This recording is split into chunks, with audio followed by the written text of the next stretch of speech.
En tant qu'arbitre de la loi et en toute connaissance de la jurisprudence historique dans ce pays, la race doit être toujours considérée comme une variable. Votre temps est précieux, Maître Keating. Je vous suggère de ne pas le gâcher en présentant des arguments que vous avez déjà formulés. Ce ne sont pas mes mots, juge Strickland. Ce sont les vôtres.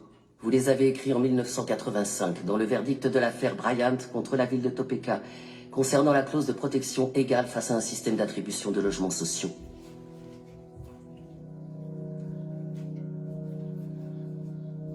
Le racisme fait partie de l'ADN des États-Unis d'Amérique. Et tant que nous fermerons les yeux sur la douleur de ceux qui souffrent de son oppression, nous ne pourrons jamais échapper à ses origines. Le seul garde-fou dont peuvent bénéficier les personnes de couleur, c'est le droit de se défendre, et nous ne leur accordons même pas. Ce qui veut dire que la promesse de l'égalité des droits n'a jamais été remplie. En raison de l'échec de notre système judiciaire et de notre défense publique en particulier, l'époque de la ségrégation n'est toujours pas derrière nous.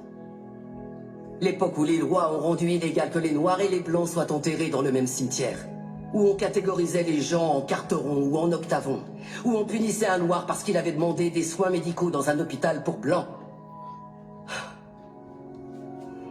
Certains prétendent que l'esclavage est révolu. Mais allez dire ça aux prisonniers qui sont parqués dans des cages et à qui on dit qu'ils n'ont pas le moindre droit.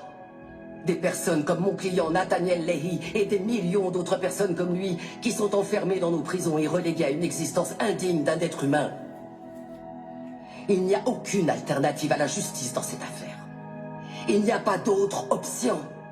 Prendre une décision à l'encontre de mon plaignant, c'est choisir de remplir les poches des propriétaires de prisons, plutôt qu'offrir une défense digne de ce nom à tous ceux qui y sont enfermés.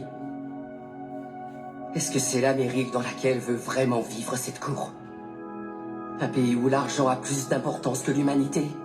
Où la criminalité est confondue avec les troubles mentaux?